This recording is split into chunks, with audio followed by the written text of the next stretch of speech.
Hey everybody, welcome back to Dakota Irish. DM tip number 2 is about setting the scene. So your party walks to the top of this tall vista. It looks out over this beautiful prairie full of luscious green grass and trees dotted about the place. On the horizon, a foreboding storm front rolls in. Blue and black cumulonimbus clouds reach high into the sky, and lightning strikes 1, 2, 3 crash into the ground. The rumbling, rolling thunder hits your body in a visceral sense. You shake with each strike. You look out over the edge and you see a herd of cattle hiding in a hollow, sheltering from the storm. When you look back up at the storm, the wind wall hits you and slams into your body. The cold, frigid air seeps deep into your bones. You shiver a little bit as the rain pelts and nips at your skin, and you smell this earthy, damp smell in the wind as it overwhelms you. Sense of farms from far, far away, and the smell of ozone for the lightning strikes. You know you need to take shelter, or you'll be swept away by the storm. So what is setting the scene? And why is it important? As a DM, one of the most important tools in your kit is being able to describe the world that your players are in, and be able to help them become invested in it and feel like they're a part of the story. And one of the great ways of doing that is using all 5 senses. So most people will only use 1 or 2, usually visual or audio. And you know, we're used to this type of thing, so we don't really it doesn't really trigger for us when the other senses aren't used.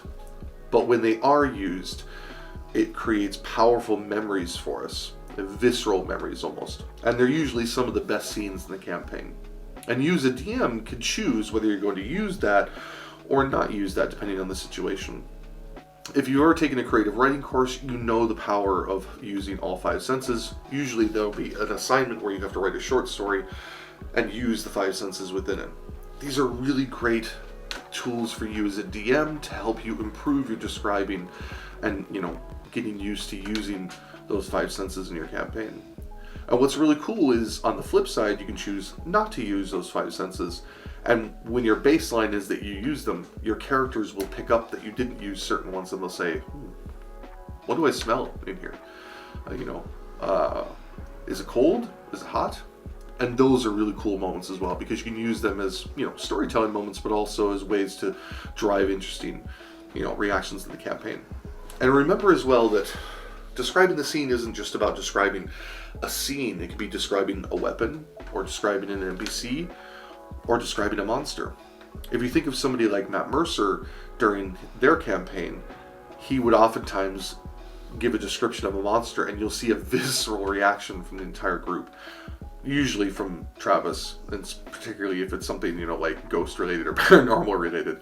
But it's a really great way of getting your characters like, oh my god, that was amazing. And trust me, if you use the 5 senses when you're describing things in your campaign, you will see a really cool response from your players.